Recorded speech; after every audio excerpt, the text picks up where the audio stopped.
Oh, I wasn't expecting that intro music, but that was great. Hello, welcome to Cinema Savvy. We are back once again with our weekly reviews on the Book of Boba Fett, or this week is it Episode 1, Season 3 of Mandalorian? I guess we'll get into that in the discussion, but you guys, as always, you've been commenting already, and I've kind of been dipping in and out of social media today. It looks like this is probably the best received episode, I would say, so far of the series. Yeah. Which is very frustrating because Boba Fett isn't in this episode in the show called Book of Boba Fett. We're going to go into it. We're going to go through the episode as normal. There's a lot to talk about in this one, not just potentially the ramifications for the final 2 episodes of Book of Boba Fett, but also teeing up for Mandalorian Season 3. This very much did feel like a pilot to that Season 3. I've got so much to talk about, guys, so do keep bringing your comments in as we discuss the episode. But before we do so, over to George with the socials.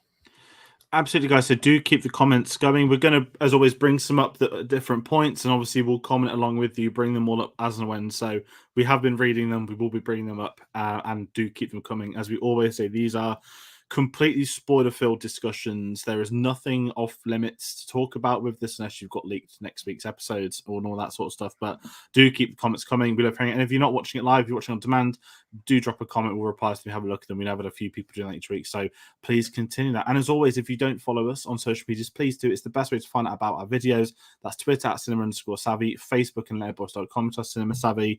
And we have a link to TeePublic in that description below. But as we said, we are here talking Book of Boba Fett, and it is very weird to call it Book of Boba Fett this week. It's been a very fascinating episode. I know we've had some different thoughts on it as well. Similar thoughts, but different thoughts. And both in agreement, this is by far the best episode by a country mile. And then obviously we've got the Boba Fett stuff, which I'm going to be blunt and ask a question. Have I ever seen a TV episode for another series in another series? As in... This is an episode of The Mandalorian in the Book of Boba Fett, right? I'm going to assume somewhere in the world a sitcom has done this, maybe an animated show has done this, but I'm just trying to grasp. And this isn't a criticism of Book of Boba Fett. I'm just so curious by this. I don't know if anyone else has ever seen anything like it. Have you? If anything's going to have done it, it's probably Marvel, and I don't even think Marvel have at this point, which surprises me. But maybe we'll have more episodes like this to come, because we're getting more TV shows. Ahsoka's being added into the mix, and I know they're all kind of like different time periods. But yeah, this was... I wasn't expecting as much Mando. I think last week I said, like, do you think he's going to be in the next episode? Do you think they'll tease him at the end and then we'll get him full force in the final episode? No. Entire episode, was not expecting that. I can tell you that right now. No, and that's where I kind of like kick off. Like at the end of every scene, I kind of thought, oh, is he going to get a hologram call by Boba Fett now? And every scene went by, I was like, oh, he's landed on Tatooine. Is he going to go over and see his mate? Oh no. Oh, he's built a ship. Is he going to fly for him? Oh no. Oh, there's Fennec Shandake. And it felt really weird because you were expecting it. Obviously, it did come right at the absolute end. But when it saw the 50-minute runtime as well, and obviously the opening scene of Mando, without even getting into it, I kind of said, I think last week, that I wouldn't be surprised if we got him for like 30 seconds. He dipped in and was like, I can't help you out right now. I'm sorting out my own problems. See you in a bit. And we kind of just didn't get that. Instead, we literally go, I'm going to come and help you guys, but I need an hour to continue my setup. And I guess that's the big question mark, right? I think... I want to say it works canonically. Is that a word? I hate the canon word of Star Wars. It brings down murky paths. Well, sequentially, I guess, for like the series. Yeah. But where I felt with this, just my initial instinct, if he'd have just rocked up on Tatooine straight away, he ain't got a ship, how's he got there? He ain't got this, how's he got there? How's he covering with that Baby Yoda? And there would have been so many questions if he popped up for 30 seconds, which is why I never thought last week he'd actually stay in the show. And instead, they just gave us that hour. And where I've kind of come from it, the first thing I thought is, me and you spoke a lot. I don't get the 7 episodes. It's such a random, odd number of episodes. And this is what I've said from the day it was answered, a 6 or an 8. That's the core of, you don't really get odd numbers for TV shows. Maybe the old school Netflix 13, which they finally dropped, by the way. But I was really perplexed. And now, having seen today, I'm firmly in the belief that this was going to be a 6-episode miniseries, and they chucked in the Mandalorian because they needed to explain how he got there.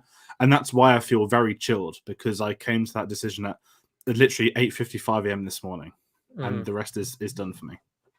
Yeah, I think you're probably right with that. 7 is a weird number, definitely. But what's kind of frustrating about this now is, and it's not a problem with us because we, whether it be by passion or obligation, we're watching everything Star Wars related that comes out pretty much. So, like Marvel, we're all caught up with everything. But for people who love The Mandalorian, new fans that have come on board with Mandalorian, and definitely there were a lot of new casual fans brought on board with that TV show. Maybe they're not really fussed about Book of Boba Fett. Or maybe they go, oh, Book of Boba Fett, what's that? Or, oh, Mandalorian, I know what that is. They've missed out potentially on vital information from this episode. Chapter 5. Oh yeah, I didn't even give the title. Chapter 5, Return of the Mandalorian. Right. This felt like this was needed. This was key information for like season 3 of Mando. If they do miss out on this episode and they come into Mandalorian season 3, they're going to be like, what's this cool new spaceship? Where is the spear gone? All of these things, information about the Darksaber and the history of Mandalore and all of this deep-rooted Star Wars lore, that unless they go over it again in season 3 of Mandalorian, there's potential that people might miss out on some of that stuff. So it was a little bit frustrating that way. And I can see what you're saying, that they needed to kind of catch you up on where Mando was, what he's doing now. That him just suddenly showing up would be a bit weird and a bit convenient. But I don't think you needed 50 minutes to show that. I think you could have had him just show up on like a space bus, like public transport, like he was on at the beginning, landing on Tatooine, going to her and saying like, I need a new ship, fixing one up, and boom, Fennec shows up in like the first, I don't know, 15 minutes maybe, and say like, hey, we need your help, kind of thing, like, come with me, and then you get on with the Boba Fett stuff with Mando. I think you could have still set that up and it would have been like a little 10-minute introduction scene with him. I don't think you needed 50 minutes. On the other hand, I loved pretty much every single minute of those 50 minutes because we were back with Mandalorian and it was awesome and it was incredible. But what's kind of damning to me is, and I think that so far it's fair to say you've probably enjoyed Book of Boba Fett a little bit more than I have at the moment based on the first 4 episodes, that the best episode of the series is the one where Boba Fett isn't in there, the namesake of the series. You can't really say that Fennec's in there, really, because she just shows up at the ends, like, I'm here to talk to you about the Avengers Initiative, and then the episode ends, right? You've got none of the supporting characters. The Vesper Gang isn't in there, thank God. You've got none of the main characters you've set up in your Boba Fett spin-off show, and it pretty much functions like a Mandalorian episode. And it's by far and away the best written, the most interesting, the most compelling, the most action-packed, everything about it. So that's where I'm kind of torn between this episode's existence. It's fantastic and I loved it, and I was like, yes, we're back in Star Wars. I've got the Star Wars magic again. This is what it's all about. This is what it should be all about. It's great seeing Mando, but I'm also like, this has kind of put the nail in the coffin almost for me on Book of Boba Fett. I mentioned last week that when it gets to like a final crossover and we know that the two are going to be fighting, whoever they're fighting, the Pikes and everything, that we were worried that they couldn't dial up Mando's importance too much because it would overshadow Boba Fett.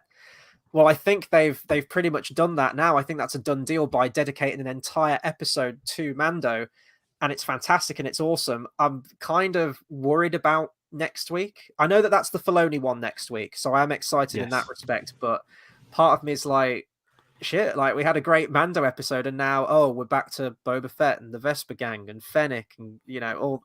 Is it going to deflate the next episode? So I hope it doesn't. I hope we're on like a, streak now through to the end. But yeah, it's interesting. It's complicated, I guess, is the be all and end all with it.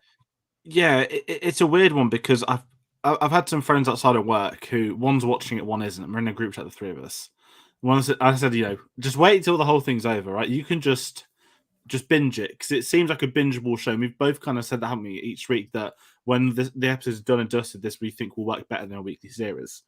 I texted him this morning saying you need to fucking watch the series now because the Mandalorian just turned up. I didn't say the Mandalorian's turned up, but the logic now is I've got to start telling people that I know watch the Mandalorian, I like the Mandalorian. He's in it. This is important now.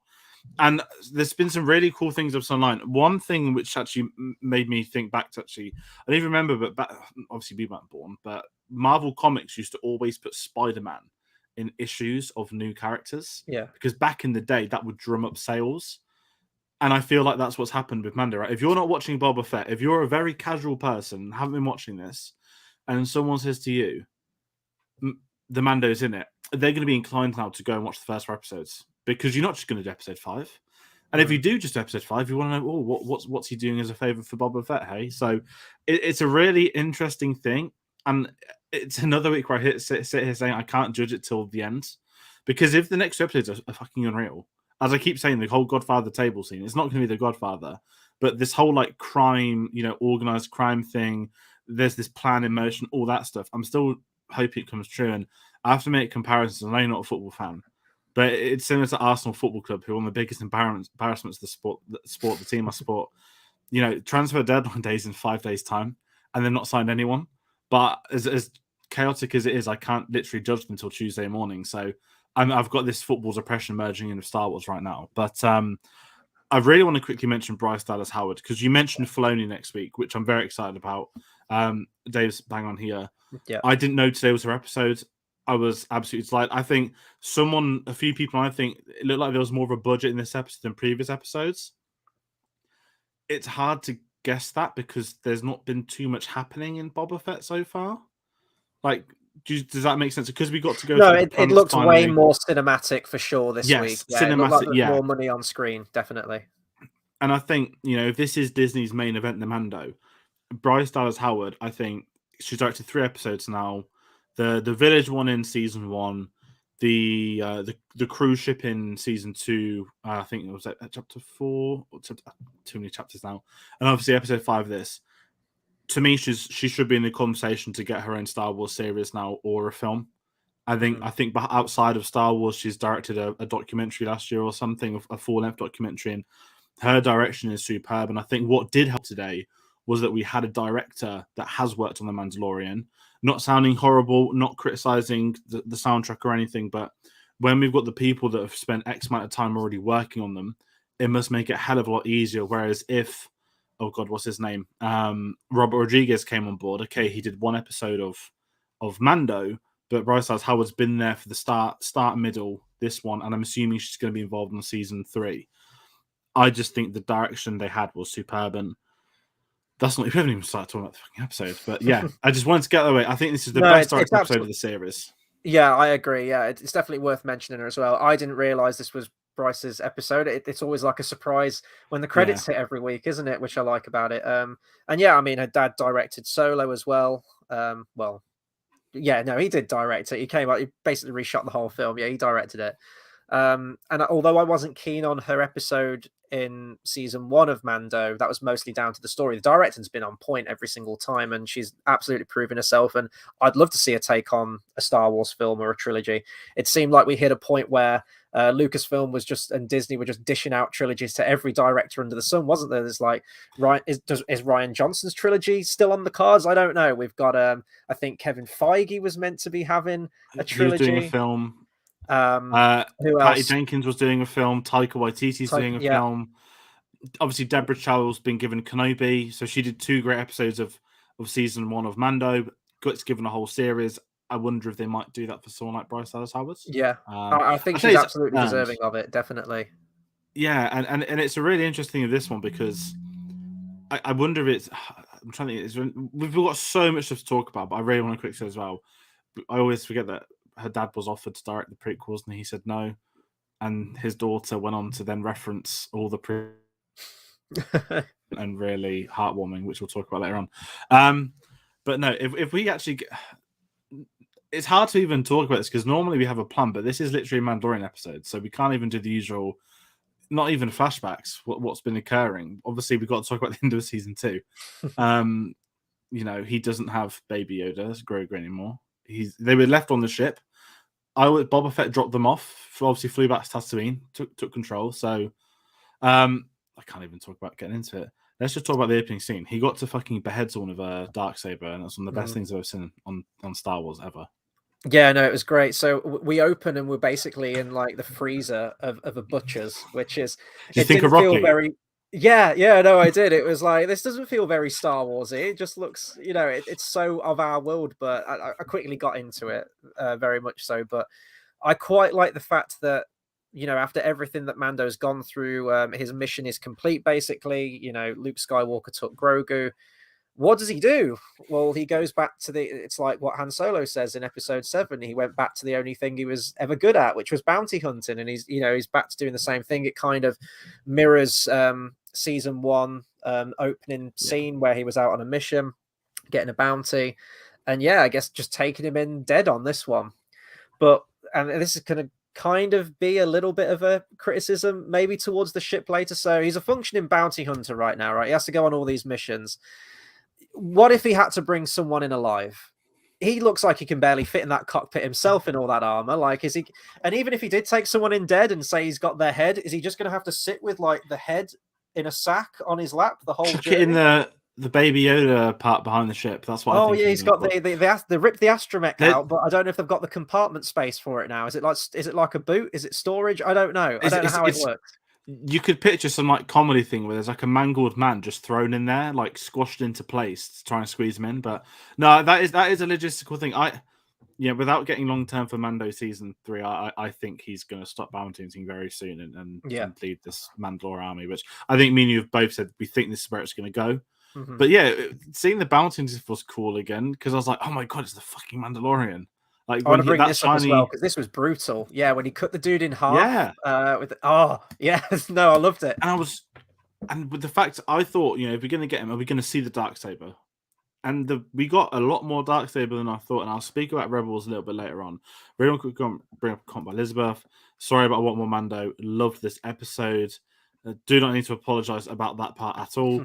I've got ours comment. We'll bring that up when we get to the Naboo stuff. But yeah, the opening scene stuff. And the thing is with him, like you can not even tell he's missing Baby Yoda, but when he says those guys, your boss is dead, just take the money, let me pass in peace. Mm-hmm. And it's those kind of things that you live by. And I know that some people have criticized the Boba Fett series for him having his helmet off too much. Obviously, then you get Mando, who you still forget. I'm just going to be polite and say I might be proven wrong. I don't think Pedro would have been on set for this. Last of Us has been filming all year, and he's got the 2 doubles that cover a lot of it. But just getting the character back and just seeing him back the way he is was just amazing. And that whole tracking shot. So I watched it again with my dad. That was an entire tracking shot, I believe, from getting up to the elevator, going and leaving the elevator, and it was really cool. And again, it's what you mentioned. You're seeing the money on the screen, and Star Wars doing. I know JJ did a lot of tracking shots in episode 7, but it's just something you don't expect. But for an in and out scene, it was just a really cool thing for them to do, and it just technically makes it stand out from other properties. I really love that environment as well. It kind of reminded me, if anyone's played Mass Effect, it's a planet called the Citadel. It's like this big built-up city. There's nightclubs. There's all kind of stuff there. But that sort of synth, sort of techno music, not the techno music from last week, thankfully. No Matrix music in this one, but there's like a backing beat. There's like a club or something, some kind of scene going on. You get glimpses of it out the window, like this big spaceport kind of thing. It looked so good. So good. Did you see like Elysium? A brand new environment. Can't remember. Yes, yeah, I did. Yeah, so I thought that my dad thought as well. I forgot he'd even seen it. He goes, "Oh, that's like that film where they're all in space in the city." And I was like, "It was a ring." I was like, "Yeah, good point." And it's these little things, and I don't think it took me a couple of seconds to get to it, but I was like, "It's nice to see something in Star Wars that isn't a planet." I know in Rogue One we had the 2 rocks with the city in the middle where Cassian's with the leg guy. I can't remember. But again, what that place is called it's nice seeing just different environments that isn't just a planet and that kind of thing. And then we get the whole development that the survivors of his original clan from season 1 have set a base at the, I don't even know what you call it, like the bottom of the planet ship thing. I don't know what it's even called. It was weird to me that the person knew the location of them, because I thought it was meant to be like this super secret Thieves Guild kind of thing from Skyrim or something. Like no one knows where their base is. They come out, if you see one, you can hire them and whatever. Speaking of hiring, can we talk about the alien that actually got him on the job? It was the weirdest nightmare fuel thing I've ever seen. Yeah, it was like a giant. I've seen them in. Bird parrot, they've done them animated. They're one of those things they've done. I don't know if it was Clone Wars or Rebels or both, but seeing them in live action so weird. Not in like a bad way, but it's like some things translate so weird from animations. Like even the droid from last week, the little like the servant droid who was like in the pot, who I thought was from Count Dooku. She ended up working for him afterwards, but. yeah, it was really weird. The whole table was, and they were like, oh, we must make you have a dinner. I thought we were going to get some like Indiana Jones and the Temple of Mhm. Doom type moment, but we didn't. And yeah, the super secret is out, and I didn't expect to see them back again. I think when you're 5 minutes into an episode and you just expect him to get a call off Boba Fett every sort of 2 minutes, when we get the armor, I was like, oh shit, the armor survived. That's quite a big thing. And Pre Vizsla's alive. Mm. Sorry, Tar Vizsla or Pre Vizsla, whichever one wasn't beheaded from Clone Wars is this one. Um, it was. That's when I think, okay, we're getting some really big Mando season 3 stuff now, and that's when I start to think, how much of this are we going to get before we go to Tatooine? Mhm. Because you can understand like an opening scene of the bounty, and then them being like, now we're going to bring you there, and it was really weird. But actually, we got some pretty big important moments. But the fact those two were alive, I think, is a big enough moment in itself.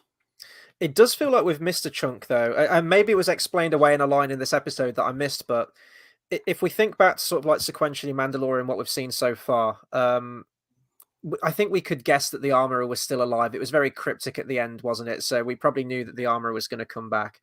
Tar or Pre Vizsla, the tanky guy, John Favreau's character, whoever, whatever his name is. I didn't know that he was alive because I only remembered seeing it like she's like stacking all the helmets up, isn't she? She's like all of them got wiped out by stormtroopers or something, like by Gideon's forces at the end of season 1. We didn't see anything of them, I don't think, in season 2. And now Yeah, all of a nothing. sudden he's back there, and it's like, well, how did he know that they were still alive? How did he get in contact with them? How did he hear that the Mandalorians are still out there? Did he get word that a Mandalorian's been seen on this planet and he went looking for them?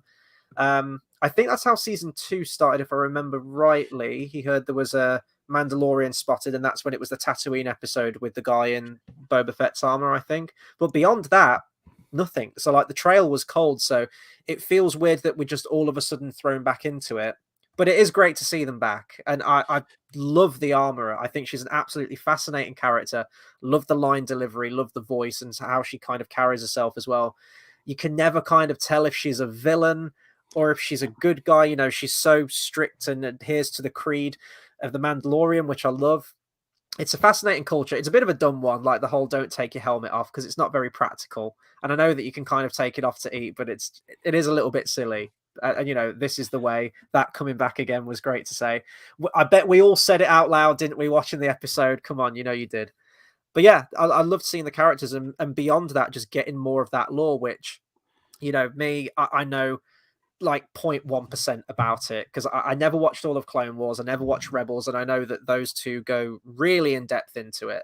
So, I mean, what was this like for you, George? Like seeing sort of live action flashbacks of the Siege of Mandalore? It was like almost like Terminator. Was it like the K2SO droids Yeah, walking over the skulls and the flames? It was epic. I didn't expect it. I'm not going to lie. I think it was season 1 when Gideon teased the Night of 1,000 Tears or Whispers or something, didn't they? And they knew who he was. And that's the first time Mandalore's ever been done in live action, which is, I think it first debuted in Clone Wars in season 2 or 3. So you're going back to 2010 when this place started to get development as the years went by. You get it in Rebels loads. And what's amazing is that there's always a bit of a known to me, okay, was this Night of 1,000 Suns, was it after, the way Rebels ends is they give the blade to Bo-Katan. And then obviously, zip, Mandalorian, okay, Mandalore's been wiped out and Bo-Katan's not got the Darksaber. And I didn't expect to get the flashback today. I was honestly buzzing. And, take aside all that Clone Wars hype, right? Because we didn't know how the planet got wiped out. It's always been unknown. What happened on this Night of 1,000 Nights? The imagery of like hundreds and hundreds of TIE bombers just carpet bombing this shit, and the whole bubble that looks in live action like the Trade Federation ship. That's like the almost the city of Mandalore, and it's always look weird. It always looked like the dome from The Simpsons in the cartoons from the Simpson movie. But just the imagery of that blowing up almost like a nuke, like they bombed it so much it probably would do that. And then yeah, the K2 droids, Imperial probe droids, like killing the leftovers. That was some really dark shit for 8 a.m. on a Book of Boba Fett episode. And I kind of loved it. I'm glad we didn't get too much of it. I will say that I think that's something they've really you know, I don't need a reconstruction across like a whole season of The Mandalorian, but that's something I think is going to come back with Gideon, because we got a little bit of detail where, oh, you know, he's with the New Republic, and they say, you know, oh, he should have killed him. Well, you'd hope he gets sentenced, and she makes a comment like, I doubt it, or we'll see, which is a haha, Gideon will return. But no, just that imagery. I think you mentioned Terminator to me when you messaged me this morning. Then when I clocked on the rewatch, I was like, okay, this is very Terminator-esque. But it's just with the Empire, and this isn't a criticism of the original trilogy, because it's more the world. You know, the 30 years that have been 30, 40 years that have been since of this. We always get told how bad the Empire is. We never see it, and I appreciate you can't show those kind of things in cartoons. You can do bits of it in games, but never too much of it. But just to see this evil organization out there, you know, causing genocide, we know they do stuff like this. It was, I don't want to say it was ballsy, but it was just really interesting to see on screen. Not that genocide's fun on screen, but I think it's an image that we've never had that I think Star Wars should start showing. Not in like a needs to be rated R, but from how Mandalore's been built up, the importance of it to characters, to the series, to the spin-offs, to the animated shows, I think they've earned the right to start showing it, no matter how bad it is. It's quite frustrating now, like looking back. You know how we were going to get spin-off movies every other year, weren't we? You know, we got Rogue One, we got Solo, then that didn't do well, and they kind of rethought all of their plans. But the fact that they did keep it so tethered to sort of like the main trilogy in that respect, and you look at something like this, and this could be a film. Just the night of, you know, Star Wars, what was it, the Night of 1,000 Tears, whatever it's called. Something. Yeah, whatever it's called. That would be amazing. Now, the ending would probably be too similar to Rogue One, where everyone gets nuked, everyone dies, but that's besides the point. For something like that, I mean, we only got one shot in this, like one or two shots. That's TV budget. With something like that, you need a movie. You need like the millions behind it. Just, you know, get it as visual as possible. Something like that would be awesome. So I hope we do get more of that. We kind of know the ending though, so it does defeat the point of it a little bit. But I hope that we see more of it, and maybe we will. Braun. Well, there's Who that. knows? Yeah, absolutely. You know, Mando season 3 is probably going to have to go into the lore a little bit more as well if we do get towards Mandalore, which you predicted probably seasons ago now, or certainly by the time that I think probably by the time they showed the Darksaber in that teaser at the end of season 1, you probably thought that it was going to lead to this point. But it was great to see. I love all that stuff, and just how, you know, they're broadening the world and going more in depth, and it's much needed information for me as well, who hasn't seen Clone Wars and hasn't seen all of Rebels and everything. So I guess we could talk about the duel itself with Vizsla challenging Mando to single combat. Now, I did read something earlier, and I think that I did read that some people weren't too keen on it, and I don't think it's something they've introduced regarding the Darksaber. The fact that it gets heavy if you're not wielding it correctly, I don't think that's ever been a thing, or maybe I'm mistaken. This is a weird one. So I think Dave messaged me earlier. I'm trying to see if he's put it in the chat or his text, but in this, you don't need to watch Rebels. But from what I'm kind of piecing, is that it's not like the wizard chooses the owner. It's nothing like that. But I think in Rebels there was an episode where she's trying to learn how to wield it, and she's struggling. But it's about her like inner thoughts and the processes that she's focusing on the blade, not the people, which they kind of do in this. And it's a really interesting concept. I'm going to be blunt, say it's a tricky concept to do in live action. But you know, live action, because you've had lightsabers for 30, 40 years, and we know that obviously Lucas always went in with the intention. These are very heavy weapons in episode 4 and episode 5. Get rid of that. Let's have a proper duel. Have it out. I'm intrigued by the logic of it. I don't mind it. I think that's something they need to really develop across Mandalorian season 3. JX being connected with the blade, making it easier to wield, kind of along that. They need something like that. And you know, it's like the Elder Wand out of Harry Potter. That's the kind of thing I've been clocking more. You don't get it unless you win in battle. And what I loved is it's never been a plot hole from Rebels, but everyone always said, you know, Bo's been handed the Darksaber, surely she's never been the rightful heir to Mandalore. And I love that they confirm that, you know, she thought with her blood and just by having it, she would win the country. Instead, she like lost the planet, which is such a cool concept for when she does come back into it in Mando season 3. And yeah, I don't know if things like that. I'm not getting read into too much, but I'm just curious to see how it goes down with viewers, because there will be people that say it's like, say, when my dad was watching earlier, I'm not going to make him watch Rebels or Clone Wars or anything, and he was like, "That's a great bit of steel there." I was like, "Dad, it's a lightsaber." He's like, "Well, it's heavy." So it's a tricky one, and again, maybe this is some of the I don't want to say a pitfall of the episode, but when you got a Mando season 3 episode 1 happening in Boba Fett episode 5, it does go back to that. If they just drop all these conversations next week, then when this show starts back up at the end of the year, which I'm assuming, how was that going to work out? And yeah, the fight I wasn't bothered about. I assumed it would happen, because not that you need action. You've had this character who we know it's in his ancestry, and you just need to make a point about the blade. But what came out of it, which I didn't expect, which has been the best meme online, is the when they're doing the Kree, and she says, "Have you taken off your helmet?" And that meme of the monkey with the eyes, like it's looking away. Oh, looks back. yeah. Everyone's been doing that. It's I didn't, again, because this is the Boba Fett, I didn't expect to get a Mando plot point, which is him getting banished from his creed, and obviously we know the context of why he took the helmet off, which was beautifully done in the episode. It was well, I guess season 1 did it properly as well, but it was a droid. He could have just lied. He could have just went like, "No, I've never taken my mask." Like, how's she gonna know? But this is what I thought, and they'd probably clock it in him. But I'm curious to see what this sets up down the line, because I think that's going to be an integral thing.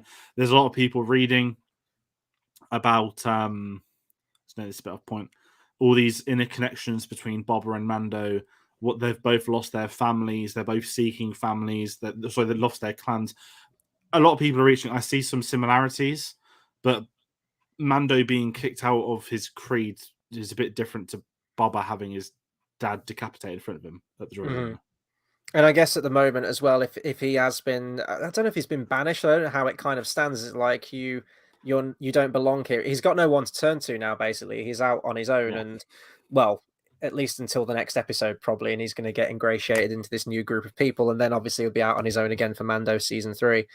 I thought it was a good ending. I thought it was all going to kick off. I thought it was going to get violent when she talked about the mask thing, because I'm still trying to get my head around that, like all the rules and regulations they have and how it works.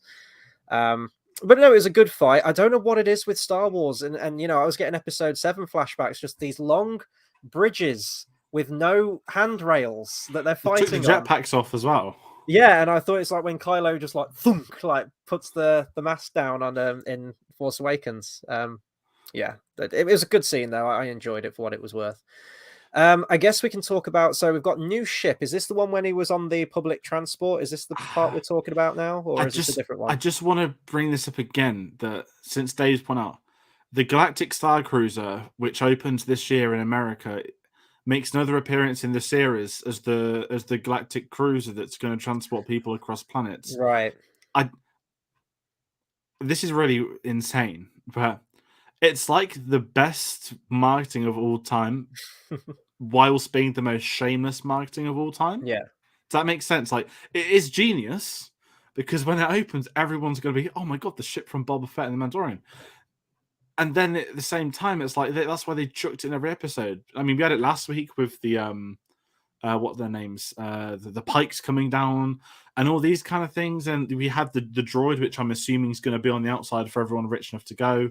It was checking in their luggage. I was like, I bet that's at the theme park in America, isn't it? And maybe you might get a baby Greedo running around the ship. Who knows? But I'll say it wasn't a good advert for me.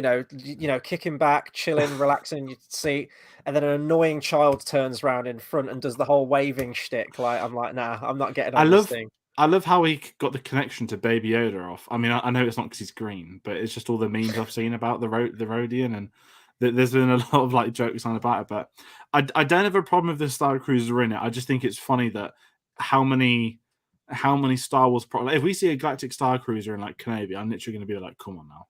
Mm-hmm. Like, this is getting insane. And I was thinking, are we going to get a special edition of Attack of the Clones where Anakin and Padme go through the new Star Cruiser, where they've just decided to like reanimate the ship? So it's a really minor thing, but I can't get out of my head now. I've seen that it is the Star Cruiser that I think for people that are curious about prices, it's like, I think it's like 2.2k per person, but you Mm. must book a minimum of 2 people or a cabin for 4. And yes, I'd like to go one day, but I've got a hell of a lot of other things to do before that day. Yeah. Maybe rob a bank, maybe win the lottery. But certainly Disney have been criticized for the pricing, which I do understand because, 8k to take a family. Good one there. Yeah, absolutely ridiculous. I was surprised when he checked the Darksaber though, when he had to hand all of his weapons over. That was quite a funny moment. I like that, where he had like just loads of them. He was like, I know everything in that case, so don't touch anything. But I was surprised that he checked the Darksaber. I thought that was something like you have to keep in your possession at all times. It's highly sought after. It's this legendary weapon. I don't know how many people know about it, to be honest, but it was like the Lord of the Rings Two Towers bit where they check them all for weapons, and he's like, "Oh, you wouldn't part an old man with his walking stick." Like, I'm going to hang on to the Darksaber. You can have everything else, but you're not taking that. What I do question though, so he's in this public transport thing, the baby Greedo thing, waving and all that. Then we have so much more of the episode, and he goes to Tatooine, and he's doing his business, and he's fixing up this ship, which apparently they do in about 15 minutes with really convenient parts. We'll get onto that in a second. But then the episode ends with, albeit a very nice bookend, where he does the kind of Batman Forever thing, where he just gives the thumbs up out the window as he's flying in a ship. But how long were they flying in that thing? Like, he just got that specific part of space. He knew that they were going to be there. Like, how long were they flying in that part? Did they not go to light speed? I don't know how this works. So I don't know how much time passed, so that was kind of ridiculous that it was still there on the same path and it was the same passengers. But it was a nice bookend, I guess, to the episode. It was a cute moment, but yeah, all sense of time just went out the window with this one. I don't know how long it took them to put that Naboo starfighter together, because apparently not very long. I'd assume a couple of days. The comment I make about the Greedo is, they go to Tatooine for a very short amount of time. I wonder if maybe he was paying respect to his father or uncle on the anniversary of his passing from A New Hope. Maybe it's a relative that he's heard of, I don't know. But it's one of those things where the ship stuff, I just take it as a time passing. I'd assume a couple of days. And there are other questions with it. But what I want to get to actually is, someone's put a joke in here, too much diet for Pelimotto. That's the name. It's the SNL. I think we've now been able to reduce it down to just SNL humor in Star Wars, and still getting used to it in the UK. Again, it sounds. I'm never going to get used to it. It's so out of place in Star Wars. It doesn't work. It's not saying Star Wars always been British, but it's that whole like it's SNL humor in Star Wars. And it's holiday special acting. That was like all SNL and those kind of American shows. But cast of characters and stars coming into it. When we've had Bill Burr come into it, he's come into his own and been developed across 2 episodes. And I know Pelimotto has fans and stuff, but I really struggle. And I like seeing pit droids, but she's accruing quite the team. We've got the pit droids from The Phantom Menace. We've got R5 from episode 4, and we have now BD1 making his live-action debut, who was the droid from Fallen Order. Might not be the exact same droid. I really hope it isn't, but I'm hoping Cal Kestis dies in the sequel that was announced this week. They got the timing bang on for that one. It was very cool to see that little droid, though, in live action. I will say that. This episode, and this is where I kind of stood with it. Like, I kept going back to the Vince McMahon meme. He's got like 6 stages, hasn't he? Yeah. Like something just kept coming along every part of this episode, and when the BD1 came into, I was like, "Fucking hell!" Like the droid from Fallen Order. I was like, "This is so cool and so random, but it works." Mm-hmm. And then it's like, boom! Here's a fucking Naboo starfighter. And I thought it was a pod race. When he had the wraps on, it goes, I don't want to watch the Mandalorian drive a pod race. No, thank you. And then I clocked it was the Naboo starfighter. And I want to know what were your thoughts on this, because I was losing my shit. I'm not gonna lie. Yeah, so my thoughts on like too much fan service every now and then. I didn't really have a problem with this one for whatever reason. I don't think it needed to be a Naboo starfighter. I don't think he needed to test drive it through the same exact route as the pod race. I don't think you needed that, but I didn't mind it. I honestly didn't mind it. What I do have a problem with is that oh, we're missing all these parts. Oh, don't worry. We've got Jawas with a never-ending supply of Naboo starfighter parts. I'm like, is that ship even still in operation? There's going to be someone out there that says, oh, well, if you look closely at the end of episode 9, when you have all the fleet that shows up at the end of Exegol, you can see Naboo starfighters there, so they're still in operation. And maybe that's, but it just felt very convenient. It was just like, oh, yeah, let's ask the Jawas again. I've dated Jawas, so I know these people. And in case you didn't laugh the first time, she mentions it twice, which really irritated me. Again, that SNL humor just doesn't land with me, but it was cool to see. It doesn't feel like a practical ship for Mando's everyday job, which I mentioned already. You know, going back to the Razor Crest, that had like holding cells and like pens down below, and he could freeze people in carbonite and everything. What can you do with Naboo Starfighter? What can you do with it? But it was cool to see one again. It's always been one of my favorite ships from like the prequel era. Yeah, it didn't bother me so much with the fan service in this one. I can understand it being a problem for other people, but I think I have more of a problem with how it just gets built and how it was done so easily and so quickly. And it would be one thing if she already had it like all made, ready to go, and she just had to like bolt on like the last thing onto it, like there you go, good as new, take this. But the fact that it was like, we're missing a hyperdrive, we're missing this very specific part, but oh, it's fine. This Jawa just happens to have one. You know, however many odd years after Phantom Menace at this point, I don't know. It was very easy, I thought. The thing I've seen which I've laughed at, someone shared a clip of Grease Lightning. You know when Yeah, you know when they're bringing down the engine, yeah. and I can't help but unsee that now because it's really funny. But yeah, the Jabba, I didn't mind a talkie Jabba. It was cool to see somebody try it. I'll give it that. But the other stuff, We know that they're I've got furry now as well. If anyone, again, I mentioned this last week, I think. If you haven't Google imaged what a Jawa looks like underneath the hood, don't look at it. It's terrifying, but it marries up if they are hairy. Yeah. and that's the thing. Like the whole test rush, I've loved that, and the actual design of the ship, I think looks great. Now I know it's inherent. When they showed the stuff, I was like, he ain't gonna drive around in a yellow ship with chrome plates like that. Just this isn't a criticism of Star Wars the prequels, but the whole prequels are too new, too shiny, and now we're going back to this is the lived in Star Wars. Well, they always call it lived in. And what they did with it, like this is an old ship, so it's not going to look spanking new when we do fix it up. It's going to some cool chrome plating in it, but what they turn the design into, I think looks fucking stunning. And I sat there like, fuck's sake, they're going to release a Lego of this, aren't they? I was like, Yeah, I fuck's was sake, they're going to thinking that release merch too. of this, Yeah. and all this great stuff. And you know, we got to see the cockpit things with all the buttons and all that kind of stuff. And I was like, you know what, like. I think because it's a ship that's never really been overused, it was what in the first one, the opening scene of the second one. I like the logic, and also I know it's really minor, but the whole concept of the ship in the Razor Crest was that this is an old ship. It predates the Empire, so it's easiest to go around.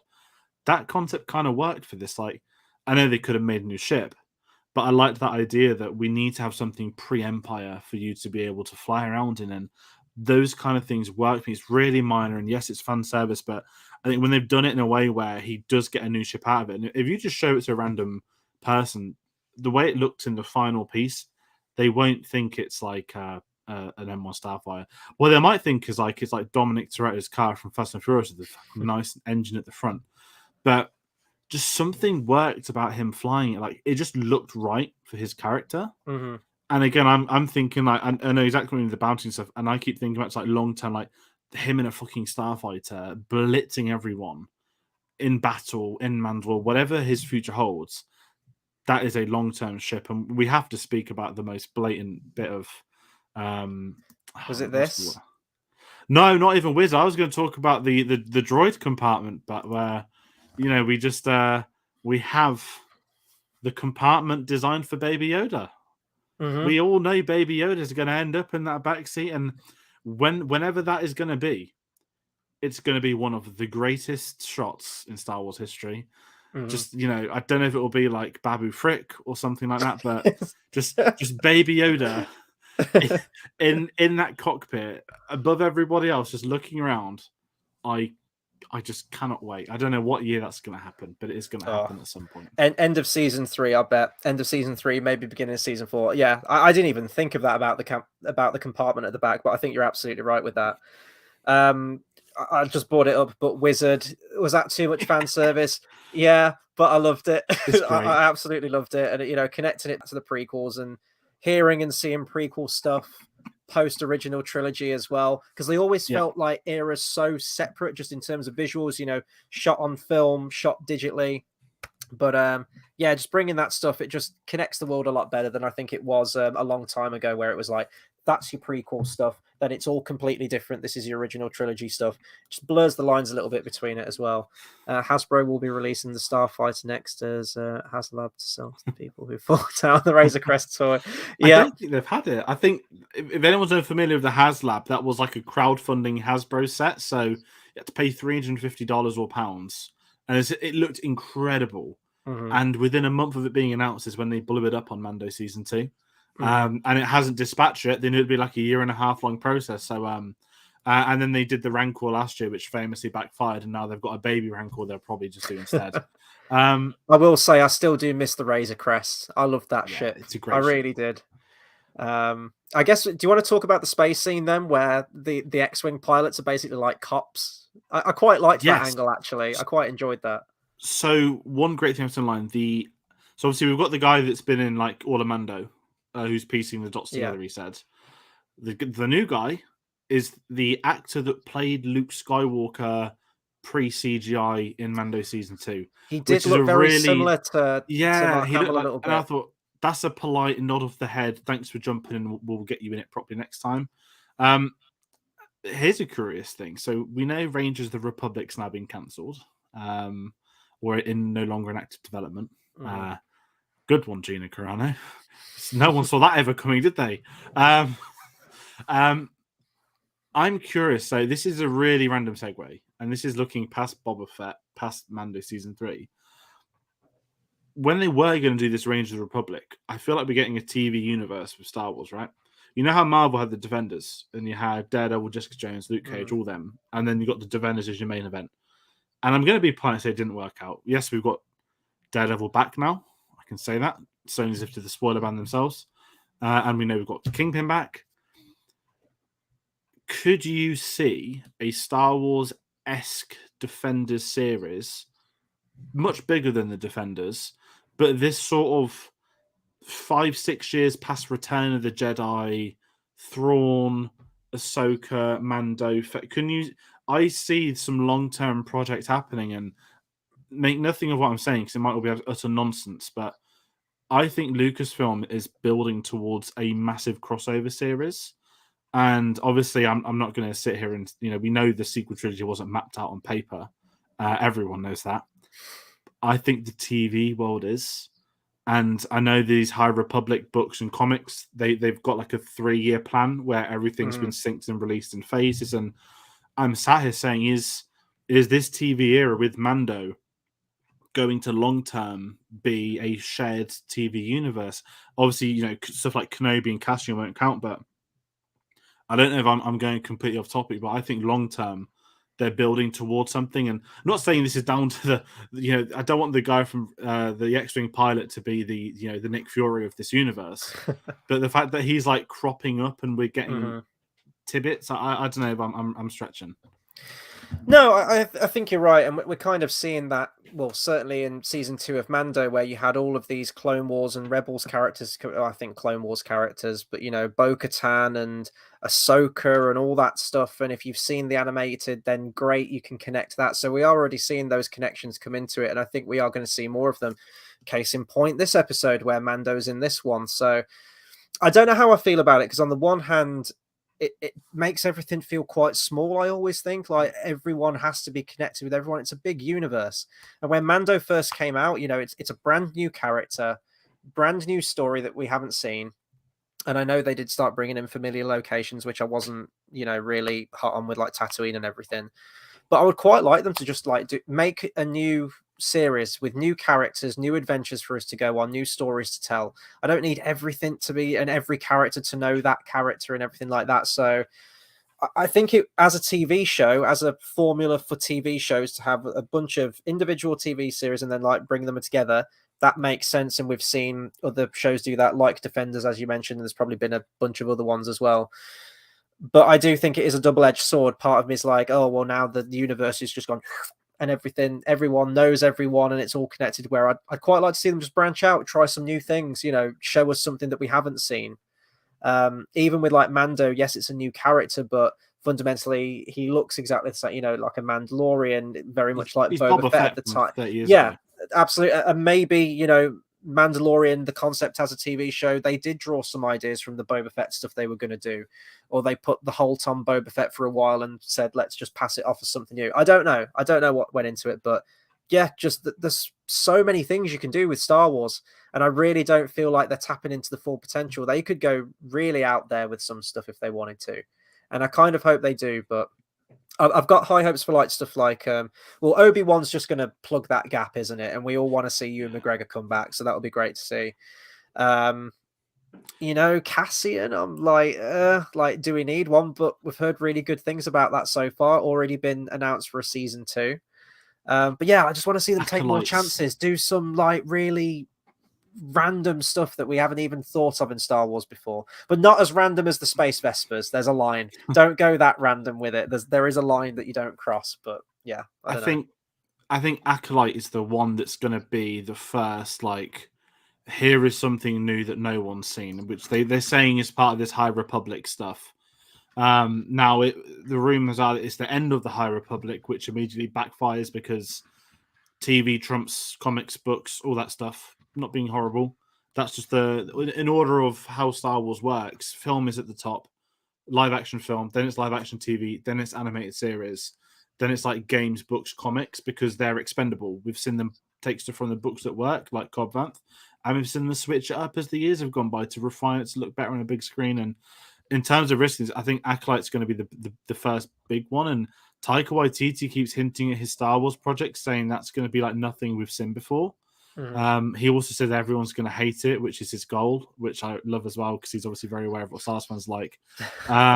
He's only joking, but I'm very curious about what they do. Meanwhile, having something like, not Rangers of the Republic, but Rogue Squadron, which is, slap the pause button on with no new date, that's good, because that isn't an appealing series. And maybe that's film. Maybe that's just some people, they want to see a film about action pilots and stuff. But when you've got $200 million to spare and you're commissioning a film when you're making the point of dropping to TV now, is a film about Rogue Squadron really important? Exactly. Yeah, I don't care about. I don't want to see that. And I'm glad they've sort of put the stops on that. And if that ends up being a TV series, that's fine. That's TV. You can do that. But I think, to me now, where I'm with Stars, if they're going to announce a film, it's got to be a new era doing something completely new we've not seen. The film is the main event, and the TV is the side piece. Now, maybe they've got a plan to turn the Mandalorian finale into a film, which has just come into my head. And if there was a battle for Mandalore, as you said, all that kind of stuff, that could work as a film when the years go by. So it's a very curious one with Star Wars, because I feel like we're in the prime early state. I mean, when Episode 9 came out, I did say, didn't we, that this is like phase 1 of Disney Star Wars complete. Like, the sequel trilogy is out, it is finished, they're moving on, and phase 2 is the TV world, which they're really going to be seeing them. They've announced 3 new games yesterday with EA, and there's obviously plans in place. They're keeping very quiet. I've seen Dave's comment. I want a sitcom next door with loads of clones of Palpatine living together. Don't put it past them. We never found out what happened to Matt Smith's cancelled role, which everyone thinks was meant to be a young emperor, which would have been a bit on the nose. Well, we already did a video on the was it the top 5 Star Wars shows we want to see? I think, didn't we? Yes, we did. Last year sometime, was it? Or yes, maybe even yes, the year we before did. that? Yeah, of course we did. I'm trying to think what I put now. Was one of them Anakin and Obi-Wan? No, Qui-Gon and Obi-Wan training, wasn't it? Yeah, so there was that one. I think I had Star Anakin Wars and Obi-Wan. What If? Yeah, go and check it out if you haven't seen it. Yeah. I'm not going to give them all away. Go and check it. It was a really I've fun forgotten video. most of mine. I'm not going to lie, but yeah, like I said, I know this is complete off topic to the episode, but there's a big discussion in place, and I think by Mando being such an integral point of not just this episode, maybe the next 2 episodes, there must be some kind of long-term plan for some TV universe to allow the crossovers to happen. I've just got a quick comment here by Jello Fons. I was wondering if this was always the plan, or this full episode is boost ratings. I don't think you can just shoehorn in a 7th episode. I see where you're coming from about the editing of them. I think that's a pretty extreme thing to do when Mando only started filming like a month or two ago. I think this was maybe filmed last year with Boba Fett in production, and they would have just got Pedro to do the voice lines. Do you think maybe it's also because people are having to wait like extra long for Mando, and it's just like, let's just keep people tided over. Here you go. Here's one episode until season 3 comes out. Because if they're filming it now still, I don't think it's going to air till like November, if I'm going to be honest. And then we don't know, there might be further days. I hope there's not. But, if that show starts in November, that's a 2-year gap between series. And no one's going to forget how big it is. But by bringing him in, Book of Boba Fett, you are right. You are boosting Boba Fett's ratings. But you're also getting people curious for what's going to happen in the next series, The Mandalorian. And as a mini segue, watching it again, I completely forgot. This episode ends with him saying, "Before I help Boba, I've got to go visit a little friend." Here's my question to you. Do we think we're going to see him visit Grogu next week, or do we think that's going to be something off screen? I think it'll be something off screen. I think if they do introduce Grogu again, it leads to other questions like, well, where's Luke Skywalker? What's been happening and everything like that. I think we need time away from Grogu to allow that passage of time to happen. And if we do get Grogu, I think that's too much Mandalorian. I think a whole episode dedicated to Mando was too much Mando. I loved every minute of it. I loved every second of it. But it was too much Mando for Book of Boba Fett. And I think if you bring Grogu into the mix as well, it's kind of fully ceased to be Book of Boba Fett as far as I'm concerned. But I know that Grogu is a selling point. I've got my plushy one up there. Like I'm not afraid to admit it. I went out and bought one. I think everyone did who loved Mandalorian, but he is a cash grab in many ways. He is the, Mandalorian. Everyone, Baby Yoda, Grogu, they go out of their minds. So I'm more interested for season 3 to see how long they go before bringing him back. Because I don't think we're going to go a full season 3 without Baby Yoda. I think that would be financial suicide for Disney to do that. So, but the question is he going to come back in like episode 1, episode 2, or is it going to be like the big finale where he gets back with him? But yeah, and my question was, do you think Mandalorian can work without that dynamic with Baby Yoda? But I think after watching today's episode, it is a shame to not see Baby Yoda, but it does still work, and it is still action packed and can be exciting and fun to watch. So, yeah, I think it can be done. I'm very curious to see what their plan is, because now there's a Baby Yoda shaped hole on the ship. I do think long term he will pop up in there at some point. But I'm the same as you. I don't want to see him next week. As much as I would love to see him next week, I really want to save it for the Mandalorian, please. And because if we're going to see Baby Yoda, we're going to see Luke, which is an even bigger thing. And if we're going to see Luke, he's going to have an actual conversation with him this time. And I think Hamill would do it, but I think this is a lot to throw into Boba Fett. So they need to improve that CGI as well. Like I respect them for what they were trying to do, but they hired the deep fake. So someone went viral on YouTube for deep faking the deep fake, and he is now working for ILM. He got offered a job. Oh wow! Nice. So I'm hoping that wasn't just a PR gimmick, and he got sacked a month later for finding out he can't actually do it. But I'm gonna make a bold statement now, saying we'll see Luke and Grogu at some point in Mando season 3. And if Luke's gonna have a conversation with him, that is fine by me. There's been so many we know they've de-aged. Well, not de-aged. Obviously, they used Billy Lord's CGI into Carrie Fisher, which is understandable for 9 in the flashback. There's been obviously rumors about Harrison Ford shooting a cameo, which I to this day still don't believe. I think they're probably mixing up being on set for Indiana Jones, because that's still filming as well. So it's a very interesting place where they can go. But if I want someone to pop up next week in Book of Boba Fett, I'll take Cobb Vanth, please. Bring back Timothy Olyphant. He was bloody fantastic in the Mando. He's on Tatooine. He's going to help them out. And Boba Fett needs some muscle. So I'll take another trip with Timothy Olyphant. Really quick comment by Jedi fans. They did mention in Rebels to Sabine that non-Force users have problems with the weight of the Darksaber. That's fine by me. Again, I can't remember fully that episode, but I couldn't remember if Mando used the Darksaber at the end of season 2, or if he just kind of got it really quickly and didn't really use it all that much. He got it, but he didn't really understand it, and it was Bo-Katan that had to explain it whilst Gideon was like laughing on the floor. So I think that's going to be a big plot point for season 3. Is Bo-Katan going to be a villain? All that stuff. But a really quick comment by Lucas. Late to the stream, in my opinion. Mando episode shows how dull the rest of the show is. At least Boba episode is the best. How sad this show's been a very mixed bag. Just made me want season 3 of Mando more. Yeah. Hopefully not too. Maybe this will end with a post-credits thing, like Mando season 2 did. But moving aside from the Mandalorian as little as we possibly can. I want to say, where do we think this is going to go next week? But we had this conversation last week, didn't we? We said, oh, is Mando going to be in it? That was the only question. We're in exactly the same boat, aren't we? We know that a crossover is going to happen. We know that they're going to have to fight the Pikes, and I thought that was going to start happening this episode, but we haven't. We've had an exclusively Mando episode. So basically where this one ends is how last week's ended. It was like, we need to hire more muscle. And then at the end, Fennec shows up and was like, we need to hire you. You're the muscle. And it's like we're in exactly the same place pretty much. So big fight, shoot, pew, pew, pew. Maybe some more cameos from some other people. Mando being awesome. Hopefully Boba gets to have like just a moment of coolness towards the end. We've got 2 episodes to do it. I do think we are too far in now to have it be like a complete 180 turnaround. But they can hopefully still nail it on a solid ending, at least. I think the damage is done so far with the first 4. There have been some good moments, but it has been like a handful of cool moments. I agree with Lucas there. I do think it has been very dull, very just kind of run-of-the-mill paint by numbers.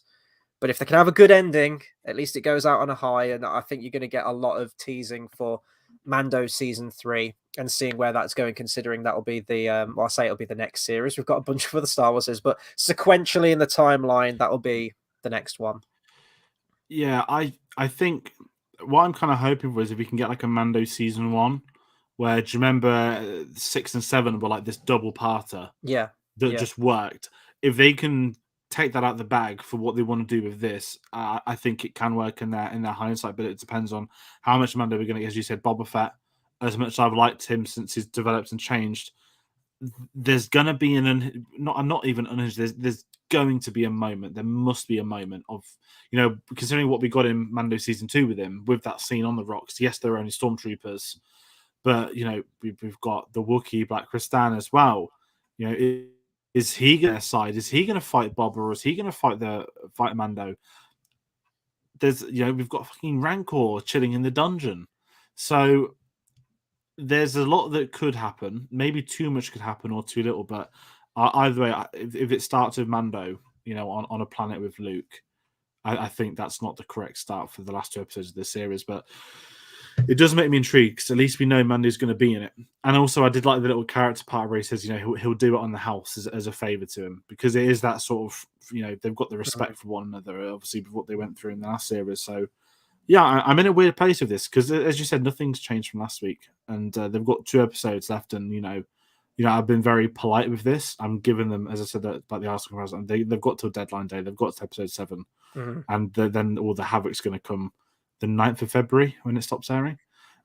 So yeah, that's my kind of vague thoughts. Yeah, just really the last thing I'm going to mention, I forgot to mention it in the opening scene. You were talking about Luke Skywalker there. It jogged my memory. You know how we've had the Vader Rogue One moment right at the end with the lightsaber, and then we kind of had the Luke Skywalker moment when he was stepping through that butcher's like plastic thing. I thought he was going to have the dark saber. I thought we were going to get a Mando moment doing the Rogue One moment. I'm glad we didn't, but there was a moment where I thought that would be a really cool shot of him just walking through with the dark saber. He did get cool shots, and I'm glad that he was revealed opening few seconds. There wasn't a build up. There wasn't let's shoot from the legs, let's shoot from the hips, let's shoot him killing people in disguise.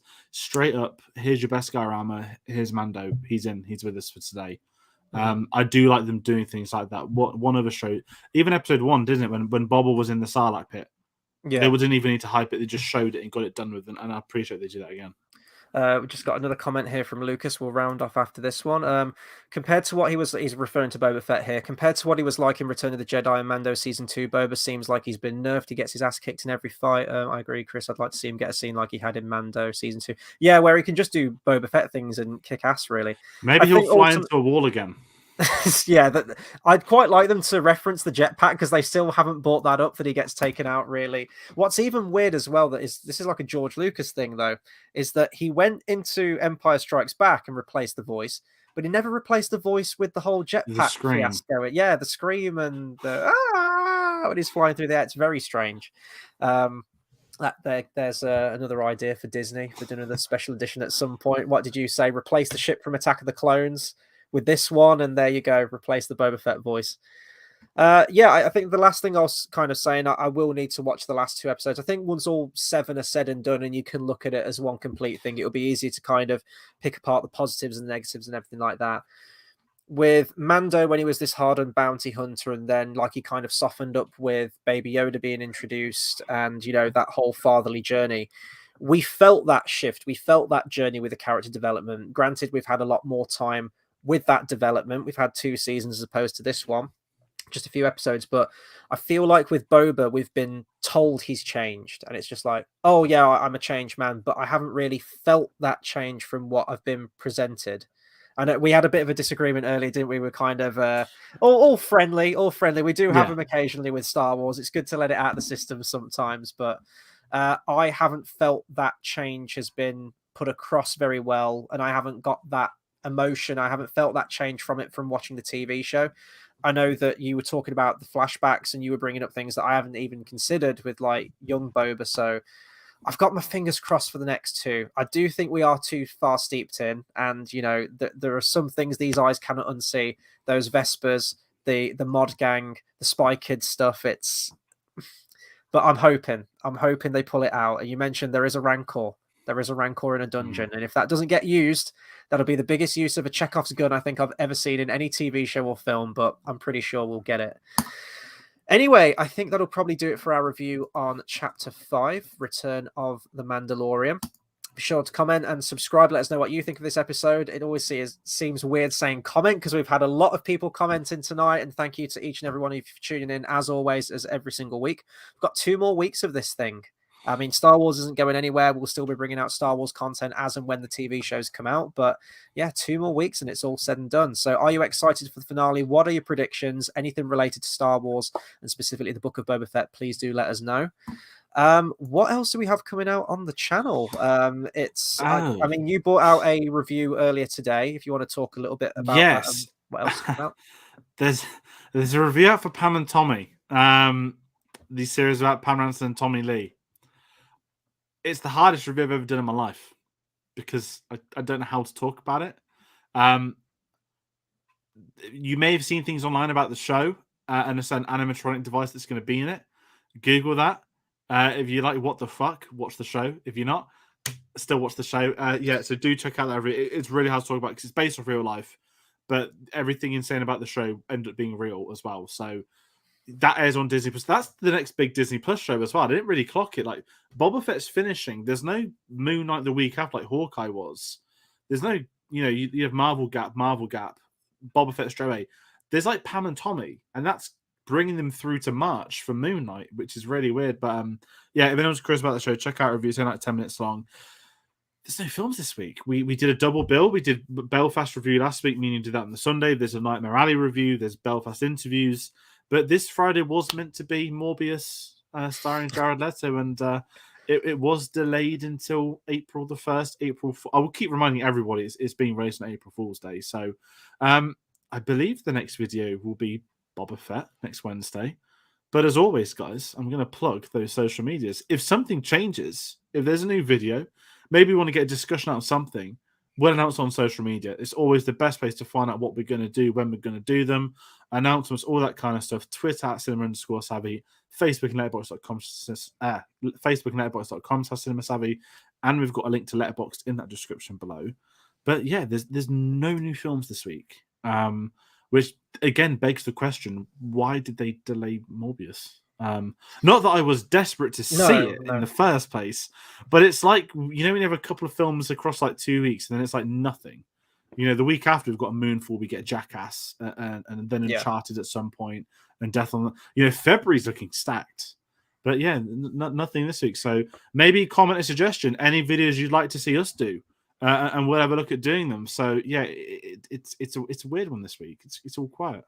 Yeah, I don't like it. It feels unnatural. We'll probably have something out knowing us. But yeah, thank you to everyone that's tuned in tonight. Bring your comments in. Keep them coming in. We'll reply to everyone. And until the next video, whatever it might be, we'll see you guys next time. Take care, everyone.